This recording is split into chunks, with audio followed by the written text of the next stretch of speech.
This is the second video of our three-part podcast on the major NBA free agent signings.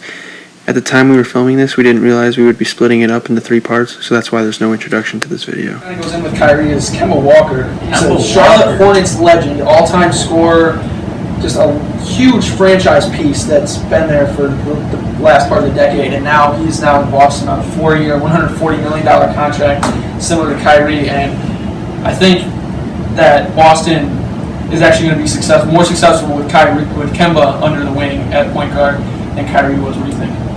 Kemba, I like Kemba. He's a good player.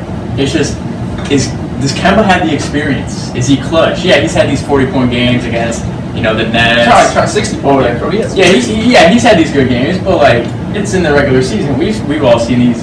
He's never done. He's made the playoffs. He took the Charlotte Hornets to the playoffs at least once. It's the Charlotte Hornets. I know, but that's the thing. Jordan runs an awful franchise, and Kemba was able to take him to the playoffs. So at least we know he's a leader. We know that for a fact. He can lead a team, and now he's getting teammates such as Jason Tatum, Jaylen Brown, and I think with that young talent, he never really had young developing talent in Charlotte. I mean, I think Malik Monk will be very good, don't get me wrong. You have Dwayne Bacon. I don't know about that too much. You had Michael Kidd-Gilchrist early on.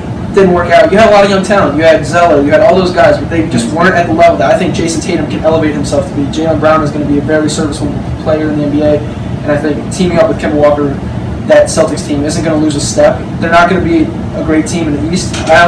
They might get a 4 seed in my opinion. We'll talk about our predictions later on in the week, but I think Boston got a good replacement for Kyrie. It might even be a better fit. Not a better player, because I think Kyrie is a better player than Kemba, but I think Kemba might just be a better fit based on the way Kyrie was leading that team. Just wasn't working. So I think Kemba's got a new opportunity here. It's good for Boston fans. I think they're happy, and I'm really happy for Kemba. He got paid, but.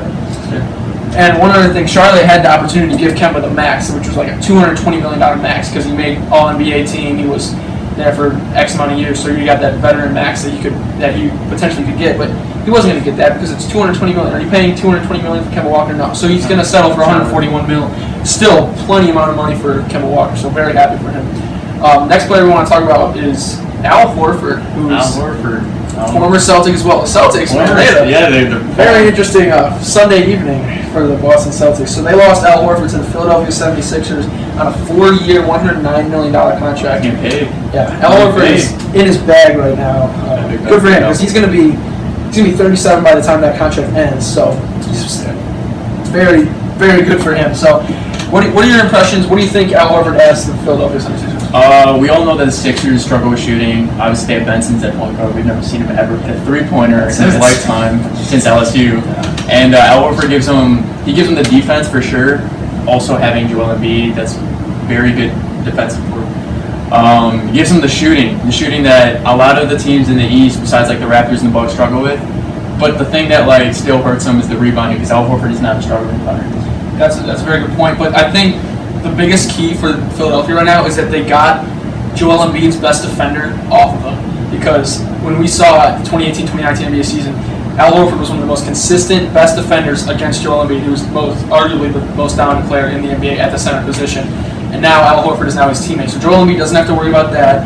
And for the first time in a long time, Al Horford will actually be playing his true position. He was always playing center, but out of college, and he was the power forward, He was more serviceable at power forward. He was more successful there. But for the later part of his career, teams have been playing at center.